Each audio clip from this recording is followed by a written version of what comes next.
કોળી સમાજના આગેવાન ચિરાગભાઈ કોળીએ મોટો ખુલાસો કર્યો છે. તો તમે વિડીયોમાં બન્યા રહેજો અને એન્ડ સુધી જોજો શું ખુલાસો કર્યો છે, ચિરાગભાઈ શું બોલી રહ્યા છે તે તમે સાંભળો. પૂરો વિડીયો જોજો. આપણે જ્યાં લડવાનું છે ત્યાં આપણે સમય આપતા નથી, અને જે લોકો શિક્ષિત છે, જે લોકો બુદ્ધિશાળી છે અને તેને ખબર છે કે મારા સમાજને ક્યાંથી ફાયદો થાય તો તેના માટે અમારે શું કરવું, બરાબર, તો એ કામગીરીમાં દરેક લોકો લાગી રહેલા છે. હજી આપણે અન્યની વાતો કરી રાખશું અને આપણા ભાગનું આપણામાં થાળીમાં જે પીરસેલું છે એમાંથી પણ લોકો લઈ જશે.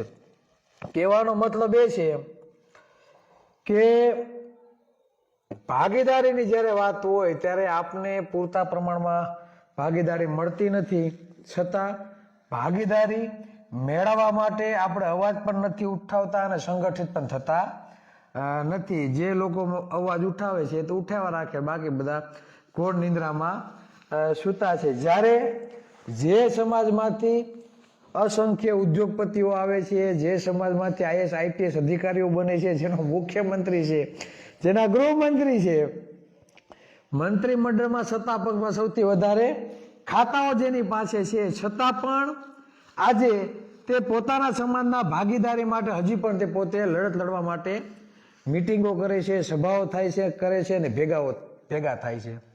હા મિત્રો, હું વાત કરવા માંગુ છું ઈડબ્લ્યુએસ જે 10% વસ્તીને 10% આરક્ષણ મળેલું છે અને હાલ સ્થાનિક સ્વરાજ્યની ચૂંટણીમાં 10% ઈડબ્લ્યુએસ તેમને મળે તેના માટે મિટિંગો સભાઓ આ લોકો કરી રહ્યા છે અને કરવી જોઈએ, એનો હક છે, બરાબર, બંધારણીય પોતાના વાત રજૂ કરવાનો અને પોતાના માટે લડત લડવાનો દરેક વ્યક્તિનો હક છે. તો ઈડબ્લ્યુએસ વાળા પણ આ માટે એક્ટિવ થયા છે અને નિર્ણય લેવા માટે પણ તે લોકો કદાચ સક્ષમ હોય. અને મને એવું લાગે કે તમે ઉતા રહો ને તો એ સ્થાનિક સ્વરાજ્યની ચૂંટણીમાં 10% લઈ જશે. કાંઈ વાંધો નહીં, બંધારણીય બધાને હક છે અને એ લડે છે, બરાબર. પણ આપણે શું કરવાનું એમ આપણે કહેવાનો મતલબ એ છે કે આપણે હજી સુધીમાં કંઈ મળ્યું નથી, છતાં પણ આપણે લડવા માટે તૈયાર થતા નથી અને નૈત નવા ગતકડા, નૈત નવા એવા અન્ય અત્યાચારો થાય છે તો આપણે એમાં ને એમાં પડ્યા રહીએ છીએ. બીજી બધી આ બધી ગૂંચવાણીમાં, બરાબર, અન્ય લોકો વધારે ફાયદો લઈ જાય છે ને આપણે એવા ગૂંચવાઈ જાય છીએ કે આપણે જે મૂળભૂત સમસ્યાઓ છે તે બાબતે ક્યારેય અવાજ ઉઠાવી શકતા નથી. આજે થોડીક એસઆઈટીની આજે આપણા ભાઈ શ્રી નવનીતભાઈને એસઆઈટીની ટીમ દ્વારા એને બોલાવવામાં આવ્યા હતા નિવેદન દેવા માટે, બરાબર. એક તો બીમાર વ્યક્તિ, હાથમાં પાટો છે, થોડોક હજી સ્વસ્થ થયો, ખરેખર ઘરે આ લોકોએ જવું જોઈએ નિવેદન લેવા, પણ એને રૂબરૂ બોલાવ્યા કે આવો તમે નિવેદન લેવા. ઓલો હાજો હારોજી શંકાના દાયરામાં છે જયરાજ, બરાબર, એને હજી ક્યારે બોલાવશે આ એક જોવાનો વિષય છે કે ખરેખર જે ફરિયાદી છે, ખરેખર જેને આરામ કરવાનો છે, છતાં એને એસઆઈટી વાળા આઈજીની ઓફિસે બોલાવીને તેનું નિવેદન લે છે. પણ ઓલો હાજો હારો ઘરે જે બેઠો છે એને એસઆઈટી ક્યારે બોલાવશે? એટલે ઠીક 15 પુરાવા આપ્યા છે નવનીતભાઈ, એવું મીડિયામાં એવું છે કે 15 પુરાવા એસઆઈટીની ટીમને આપ્યા છે. બીજું એમણે પૂછ્યું કે ભાઈ ખરેખર હકીકત શું છે એમ, તો એસઆઈટીની ટીમ દ્વારા જણાવવામાં આવ્યું કે મોબાઈલ ને બધું એફએસએલમાં મોકલું છે, રિપોર્ટ આવે પછી કે દૂધ ને પાણીનું પાણી થઈ જાય. જે વ્યક્તિ વિડીયો ઉતારીને બતાવતો હતો ને કોઈક લાઈવ, બરાબર, એનો એફએસએલમાં રિપોર્ટ કરાવવા મોબાઈલ મોકલ્યો છે, આવે પછી ખબર પડે કોની સાથે વાત કરતા હતા, કોને ચર્ચા કરતા હતા, દૂધ ને પાણીનું પાણી થઈ જાય. એટલે એસઆઈટીની નિમણૂક થઈ ગઈ, 10-12 દિવસ કદાચ થઈ ગયા છે.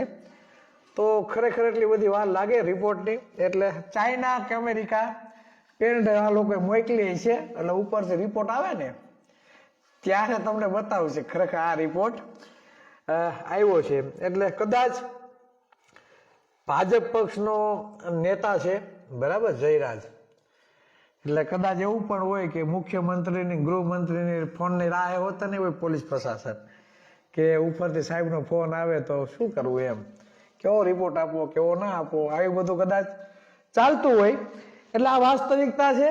ઘણા લોકોને ખોટું લાગે તો કંઈ વાંધો નહીં, પણ જે વાસ્તવિકતા છે એ કહેવામાં કંઈ ખોટું નથી. 307 મારામારી, બરાબર, કાવતરું કરીને જે હુમલો કર્યો, આવી ઘટનામાં સામાન્ય હેડ કોન્સ્ટેબલ, એએસઆઈ કે પીએસઆઈ કક્ષાનો જે અધિકારી હોય ને એ તપાસ પૂરી કરી નાખે. તમારો કોઈ જાણીતો, તમારા સંબંધી, તમારા ભાઈ દોસ્તાર મિત્રો પૂછજો કે 307 કે આ જે કલમો છે, બરાબર, એમાં તપાસ કયા અધિકારી કરે, કઈ રીતે તપાસ પૂરી કરે, બરાબર.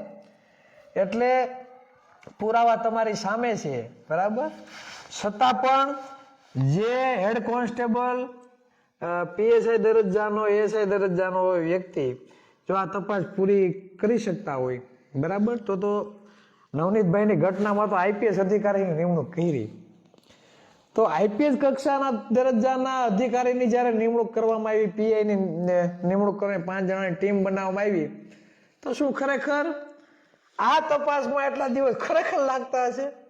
એટલે હસવું આવે છે. પોલીસ પ્રશાસનને વધુમાં વધુ શંકાના દાયરામાં ધક્કો મારીને નાખે છે ને સરકાર, એવું મને લાગે છે. ખરેખર દરરોજના અપડેટ એને આપવા જોઈએ કે આજે ફલાણા નવા એક આરોપીની ધરપકડ કરી છે કે 10 આરોપી થયા, તો કંઈક અપડેટ તો આપો કે આને પકડો છે તેની પાસે હું તમને જાણવા મળ્યું.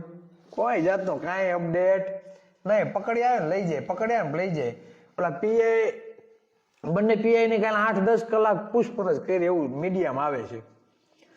તો પૂછપરછ કરી તો શું મળ્યું એમ કોઈ વસ્તુ કાંઈ નહીં. ઘણા ખરા કે એ તો ચિરાગભાઈ એસઆઈટીની ટીમ છે, બધું લેખિતમાં કરવું પડે ને પછી સરકારને આપવું પડે, આવું બધા કહે છે.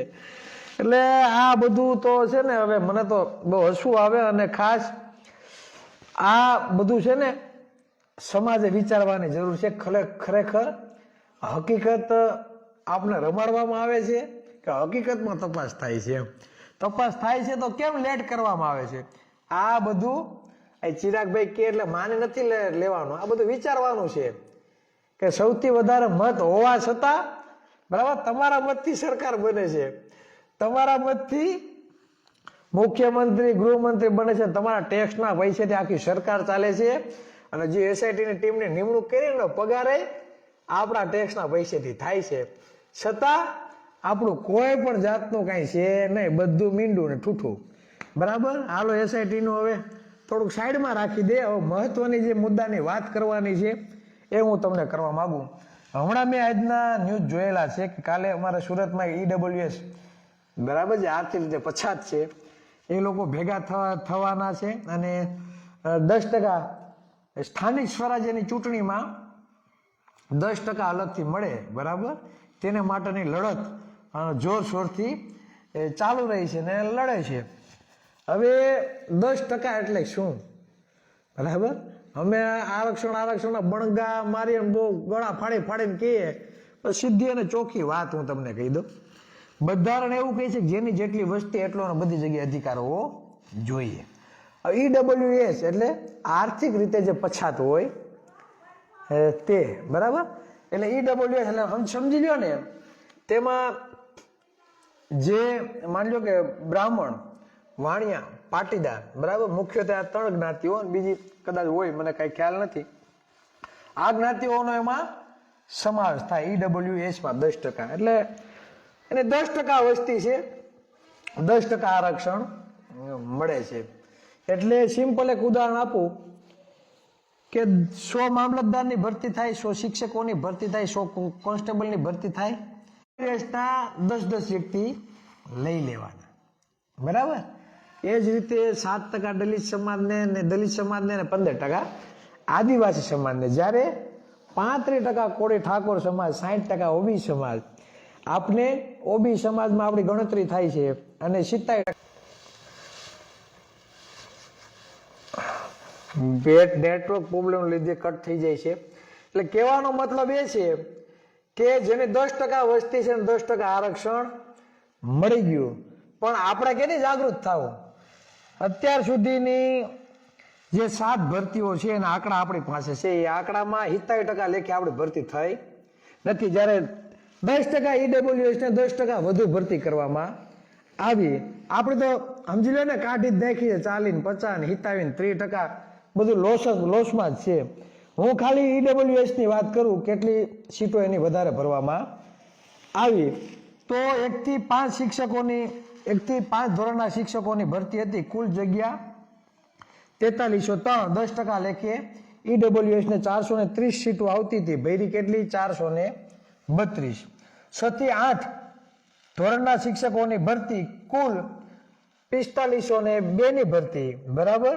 10% લેખે 450 સીટ આવતી હતી. 453 સીટો ભરવામાં આવી. ગ્રાન્ટેડ માધ્યમિક શાળાના શિક્ષકોની ભરતી કુલ સીટો 3557, બરાબર. જેમાં ઈડબ્લ્યુએસ ને 356 સીટો આવતી હતી. ભરી કેટલી? 650. કેટલી ભરી? 650. 356 સીટો આવતી હતી, 650 ભરી દીધી. પછી ગ્રાન્ટેડ ઉચ્ચતર માધ્યમિક શિક્ષકોની ભરતી 3994, એમાં 10% લેખે 399 સીટો આવતી હતી એના ભાગમાં. 399 ભરી કેટલી? 512. 113 સીટો વધારે ભરી, બરાબર. 113 સીટો એમાં વધારે ભરી. પછી પોલીસ કોન્સ્ટેબલ 2024 12,000 કુલ જગ્યાઓ હતી. એમાં ઈડબ્લ્યુએસ ની 10% લેખે 1200 સીટ આવતી હતી. ઈડબ્લ્યુએસ ને ફાળવેલ જગ્યાઓ કેટલી? 1440. 240 સીટો વધારે ભરી. પોલીસ કોન્સ્ટેબલ પીએસઆઈ 2025 ની 13,591 ની ભરતી કુલ 10% લેખે 1359 સીટો આવતી હતી. ભરી કેટલી? 1446. નાયબ ઇજનેર, બરાબર, કુલ જગ્યા 250, 10% લેખે 25 સીટો આવતી હતી. ભરી કેટલી? 58. કેટલી ભરી? 58. એટલે 33 સીટો વધારે ભરી. એટલે આ બધું છે. 10% કરતાં પણ વધારે સીટો ભરવામાં આવે છે. અને આજે એ લોકો સ્થાનિક સ્વરાજ્યમાં પણ 10% આરક્ષણની માગણી કરે છે. એટલે સ્થાનિક સ્વરાજ્યની ચૂંટણીમાં હોય 10 સીટો એને આપવાની. હવે કહેવાનો મતલબ એ છે કે તમારી જે સીટો માઇનસ ગઈ છે, બરાબર, આ સીટો એક વખત અન્ય કોઈ વ્યક્તિ લઈ જશે, એને તમે, બરાબર, એની જ્યારે નોકરી પૂરી નહીં થાય ત્યાં લગી તમે એ નોકરી ખાલી કરાવી, એ સીટ ખાલી કરાવી શકશો નહીં, બરાબર.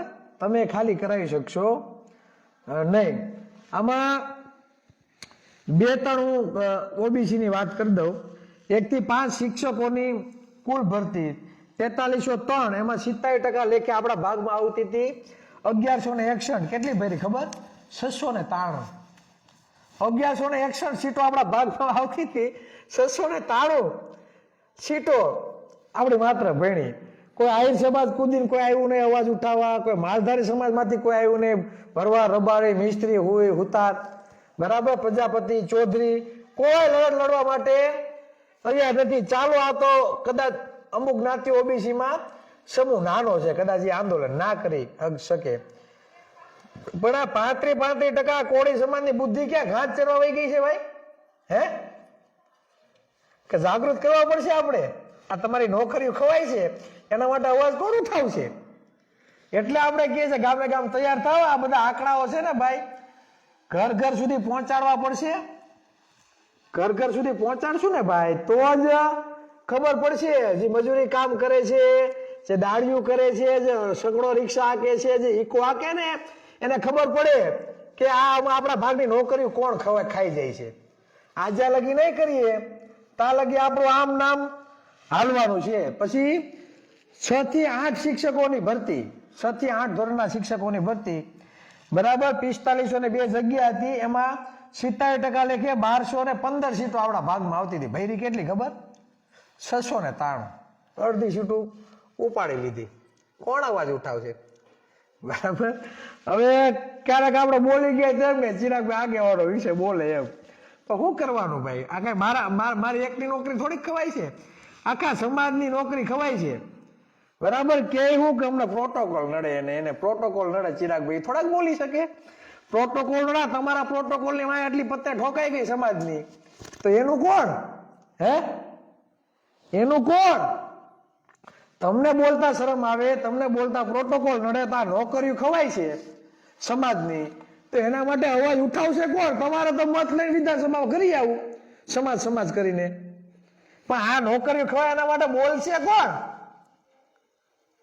કોકને તો બોલવું પડશે ને એમ. પછી ચિરાગભાઈ જેવો કોક બોલે ને જો તમને તકલીફ પડે તો એનો તો આપણે બીજું તો શું કરી લેવાનું? હે, અમારા જેવા કોક બોલે ને અમે બીજા કોક તૈયાર કરીએ બોલવા વાળા, બરાબર, તો સારી વાત કહેવાય ખરાબ વાત કહેવાય? મને કહેજો. આ બાબતો માટે અવાજ ઉઠાવવાની જવાબદારી પેલા કોની આવે? જે આપણા મતથી વિધાનસભામાં ગયા હોય ને, બરાબર, એ નેતાઓની આવે, ખાસ કરીને ઓબીસી સમાજના નેતાઓની. ઓબીસી ની નોકરી જાતી હોય તો આદિવાસી નેતાને કહેવાનું, દલિત સમાજના નેતાને કહેવાનું, પાટીદાર સમાજના નેતાને કહેવા જવાનું કે ભાઈ તું લેને ભાઈ અમારા માટે અવાજ ઉઠાવીને. હે, સમાજ કરીને તો આપણે મત લઈ જાય છીએ સમાજના, બરાબર. તો એના માટે અવાજ તો પેલા સમાજ જ આગેવાને ઉઠાવવો પડે ભાઈ, બહારના કોઈ ન આવે, બરાબર. કડવું છે પણ એ સત્ય છે, એ તમે માનો કે ન માનો સ્વીકારવું તો પડશે ભાઈ, બરાબર. તમને હાસું લાગે કે ખોટું લાગે, બરાબર, એ તમારે સ્વીકારવું જ પડશે, એના વગર કઈ હાલવાનું નથી. બધી રીતે અન્યાય થાય છે, કોઈ જગ્યાએ છે ને તમારા કાંઈ હારા વાત રહેવા નથી દીધા આમ, બરાબર. મૌખિક ઇન્ટરવ્યુ જે ક્લાસ 1 2 અધિકારીમાં જે મૌખિક ઇન્ટરવ્યુ લેવાય ને ભાઈ, એમાં હોતને છે ને તમને પાડી દીધા છે. શું કર્યું? તમને પાડી દીધા. મૌખિક ઇન્ટરવ્યુ લેવા જાય ને ગૌણ સેવા આયોગ પસંદગીના, બરાબર, હસમુખભાઈ પટેલ છે અધ્યક્ષ. આખી સિલેક્શન કમિટીમાં જ્યારે લેખિતમાં આપણા છોકરાને વધારે માર્ક આવે, મૌખિકમાં જાય ને, બરાબર, એટલે માર્ક આપવામાં આવે ઓછા. એનું હોતું નહીં. જો આપણી પાસે લિસ્ટ છે, બરાબર. હું તમને કહું, ઓબીસી ના ઉમેદવારો જે મૌખિક ઇન્ટરવ્યુમાં નપાસ થયા ને એની હું વાત કરું, બરાબર. એક ઓબીસી ઉમેદવારને લેખિતમાં 412 માર્ક છે, 412 માર્ક. તો મૌખિકમાં કેટલા આપ્યા ખબર? ખાલી 26. તે પછી એકને 407 માર્ક છે લેખિતમાં, મૌખિકમાં કેટલા આપ્યા? 25. બીજા 402.25 માર્ક છે, બરાબર, લેખિતમાં. મૌખિકમાં કેટલા આપ્યા? 20. બીજા 409.50 માર્ક છે લેખિતમાં, મૌખિકમાં કેટલા આપ્યા? 22. 411.25 લેખિતમાં છે, મૌખિકમાં કેટલા આપ્યા? 35. એવું આખું લિસ્ટ છે ભાઈ. આ બોલું ને, જો આ આખું લિસ્ટ છે કમ્પ્લીટ. કદાચ તમને આમાં LCD માં ઊંધું દેખાતું હોય છે, બરાબર. 400 ઉપર માર્ક આવેલા છે ને એ બધાને મૌખિકમાં કેટલા આપ્યા ખબર? 26, 20, 22, 35, 32, 21, 33 ને 20 ને 21 આવા માર્ક આપ્યા. એટલે તમારો એક પણ ભાઈ આસિસ્ટન્ટ પ્રોફેસર ન બની શકે, મામલતદાર ન બની શકે, ક્લાસ 2 અધિકારી બની શકે નહીં. પછી આપણે કંઈક અન્યાય થાય, ફલાણી કચેરીમાં જાય તો અન્યાય થાય, ફામાં જાય તો અન્યાય થાય, એટલે અન્યાય જ થાય જો આમાં કઈ ધ્યાન ન આપો ને તો. જેમ નવનીતભાઈ નું અજાણ્યા શખ્સો ઠોકી બેહાડ્યું ને એવું થાય બધી જગ્યાએ, બરાબર. એટલે જાગૃત થાવ. બાકી આ જ વારો છે. તમારા ગામમાં ઘણા ઘેટા 2-5 જણા રાજકીય પક્ષોમાં હશે, બાકી 90% લોકોને રાજકારણ કઈ લેવા દેવા નથી. એનો તો દોઢો આગેવાન કહે ને કે આમાં મત નાખવાનો છે, એટલે આખો સમાજ ઉલડીને એમાં મત નાખી દે, બરાબર. એ જ રીતે પાસ થયેલા EWS ના ઉમેદવારો લેખિતમાં આવ્યા 381.25, બરાબર. મૌખિકમાં કેટલા આપ્યા ખબર? 87. કેટલા આપ્યા? હોવાથી 87. 383.75 લેખિતમાં, મૌખિકમાં કેટલા આપ્યા? 85. 385.75 લેખિતમાં, મૌખિકમાં આપ્યા 82. લેખિતમાં આવ્યા 376.50, મૌખિકમાં આપ્યા 88. લેખિતમાં આવ્યા 386.50, મૌખિકમાં આપ્યા 90. 385 લેખિતમાં, મૌખિકમાં આવ્યા 90. 386.50 લેખિતમાં, મૌખિકમાં આવ્યા 87. આવી હાલત છે ભાઈ, બરાબર. આના હાટું ચિરાગભાઈ બે શબ્દ કઈ કાળા ધોળા કહે ને એટલે ચિરાગભાઈ માથે કૂદી પડે કે ચિરાગભાઈ સમાજના આગેવાનો વિશે બોલે, બરાબર. હવે નથી બોલવું, હાલો તમે બોલો, તો અમારે કઈ બોલવું નથી. એટલે કહેવાનો મતલબ એ છે કે જ્યાં સુધી તમે ગામે ગામ ટીમ તૈયાર નહીં કરો ના ગામે ગામ પેમ્પલેટ લઈને આપણે આ આંકડાઓ સમાજ સુધી નહીં પહોંચાડીએ ત્યાં સુધી કોઈ જાતનું પરિવર્તન આવવાનું નથી, બરાબર. ચૂંટણીની વાત તો પછી રહી, જ્યાં સુધી તમે આંકડાઓ તમે શેઠ ઘર ઘર સુધી નહીં પહોંચાડો ત્યાં સુધી કોઈ વસ્તુ થવાની નથી. જેને રાજકીય રોટલા શેકવાના છે રોટલા શેકે રાખશે, બરાબર. એને જોડાય બદલશે ને બાયડીયું બદલશે, આપણું કાંઈ બદલશે નહીં, બરાબર. એટલે સાચું કે એટલે તકલીફ પડશે પણ કાંઈ વાંધો નહીં, બરાબર. તકલીફ પડે તો કાંઈ વાંધો નહીં. ચિરાગભાઈનું જે થવું હોય થાય, તમે તમારે જેને અડવું હોય અડિયા જ. એટલે કહેવાનો મતલબ એ છે કે સાચું તો કેવું પડશે, સાચું કીધા વગર તો હાલશે નહીં, બરાબર ને. કેમ કે આમ નામ રહ્યું તો શું કરવાનું.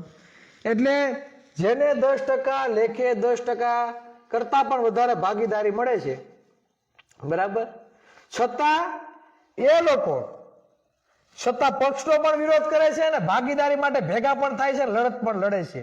ઈડબ્લ્યુએસ વાળાની વાત હું કરું છું, બરાબર. સ્થાનિક સ્વરાજ્યમાં 10% આરક્ષણ માટે લડત લડવાનું એને ચાલુ કરી દીધું. તો આપણે વર્ષોથી આપણી નોકરી ખવાય છે તેના માટે લડશે કોણ? હે, ચિરાગ ઝાલાથી એકથી થવાનું છે? ચિરાગ ઝાલાથી એકલાથી કાંઈ થવાનું નથી. ગામે ગામ તૈયાર થાવ ને ગામના 200 ઘર કોળીના હોય ને, બરાબર, તેને ઘરે ઘરે જઈને આ બધું આપણે કેવું પડશે. એને અઠવાડિયે એક વખત બેહાડવા પડશે. કેટલી એટલી નોકરીઓ ખાય છે, વિચાર કરો. ગામમાં 25,000 હાટો ગામમાં ધોકા લે, કોકના માથા ફાડી નાખીએ છીએ. 5,000 25,000 હાટું આપણા ગામમાં ધોકા લે, કોકના અંદરો અંદર ઓલા ઓબી સમાજની જ્ઞાતિઓ અંદરો અંદર બાંધી જાય તૂટી મળે, કોકના માથા ફોડે 307 ને બધું દાખલ કરાવે છે. વિચાર કરો તમે. હવે 2021-22 ની એક આંકડા આપણી પાસે આવ્યા છે, બરાબર, નિગમના. તો 85% જે સમાજ છે ને ઓબીસી એસસી એસટી, જે 85% સમાજ છે આ ગુજરાતનો, બરાબર. એ વર્ષમાં એ 85% સમાજના નિગમોમાં કેટલા પૈસા ફાળવા સરકારે ખબર? 120.60 કરોડ, એટલે 120 કરોડ વાપરા સરકારે. કેટલા વાપરા? 120 કરોડ 2021-22 ના એક વર્ષમાં, બરાબર. 85% માટે 120 કરોડ માત્ર વાપરા. જ્યારે ગુજરાત બિન અનામત શૈક્ષણિક અને આર્થિક વિકાસ નિગમ ઈડબ્લ્યુએસ 10%, અને કેટલા આપ્યા ખબર? 457 કરોડ એક જ વર્ષમાં. એ જ વર્ષમાં આપણે 120 કરોડ આપ્યા. એ જ વર્ષમાં આ લોકોને 10% વસ્તીને 475 કરોડની ફાળવણી કરી. કેટલી? 475. બોલો, 85% સમાજના મત વધારે કે 10%ના? હે ના, 85% તો આદિવાસી આવી જાય, દલિત સમાજ આવી જાય, માલધારી સમાજ આવી જાય, રબારી, ભરવાડ, હુઈ, હુતાર, મિસ્ત્રી, ચૌધરી, બરાબર, વાણંદ, મોચી, પ્રજાપતિ, આપણા બધા આમ આવી જાય, બરાબર. 120 કરોડ આપ્યા એ જ વર્ષમાં, એને 475 કરોડ આપ્યા. હવે શું કરવાનું બોલો? હે, આ એટલો અન્યાય છે દેખીતો. આ કઈ મારા ઘરના આંકડા નથી હો ભાઈ, ઘરના આંકડા નથી. જેને ચિરાગભાઈને કઈ ઓલું લાગતું હોય તો તમે તમારે આ છે ને આ પેલા પોસ્ટ મૂકતા પણ એટલી બધી કઈ જોતા નહીં, પણ હવે હમણાં થોડુંક આયલું છે, બરાબર. એટલે એવું થાય કે આ બધા આંકડાઓ સમાજ સામે લઈ આવવા ખૂબ જ જરૂરી છે. કેમ કે આપણે જ્યાં લગી હકીકત નહીં કહીએ બધાને, ત્યાં લગી શું થવાનું? દીધા છે ભાઈ. આપણે કોઈ સમાજ હારે કઈ તકલીફ નથી, કોઈ સમાજ હારે આપણે તકલીફ નથી, બરાબર. તમને મળે છે તો કઈ વાંધો નહીં, પણ અમને તો કઈક આપો, બરાબર. આવું ખુલીને કેવું પડશે, બરાબર. હવે મેં ખાલી એક કેલ્સી મારેલું કે ગુજરાત સરકારનું બજેટ 2024-25 નું બજેટ, બરાબર. તો કુલ આવક એક વર્ષની 2,65,00,000 કરોડ. કેટલી? 2,65,000 કરોડ ગુજરાતની ટોટલી આવક.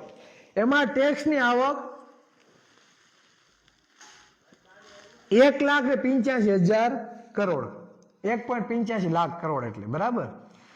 અને એ ટેક્સની આવક, અને જ્યારે ગુજરાતની વસ્તી લગભગ 7 કરોડ આપણે ગણીએ, એમાં કોળી ઠાકોરની વસ્તી આપણે 3 કરોડ ગણીએ, તો વિચાર કરો, બરાબર, કે આપણે કેટલો ટેક્સ આપણે સરકારને ચૂકવતા હશું, બરાબર. એટલે ખાલી ટેક્સની તમે વાત કરો ને, 1,87,000 કરોડ કુલ ટેક્સ, બરાબર. અને 7 કરોડની વસ્તી, બરાબર. તમે એના ભાગાકાર કરો ને તો પર વ્યક્તિ દીઠ 26,700, કેટલા? 26,700 પર વ્યક્તિ દીઠ ટેક્સ આપણે સરકારને ચૂકવીએ છીએ. હવે તમારે અંદાજો મારી લેવાનો કે 60% ઓબીસી સમાજ ને 35-40% કોળી સમાજ કેટલો ટેક્સ આપણે આ સરકારને ચૂકવતા હશું. છતાં આપણે એક વર્ષમાં 120 કરોડ આપે ને ઓલાવને 457 કરોડ આપે.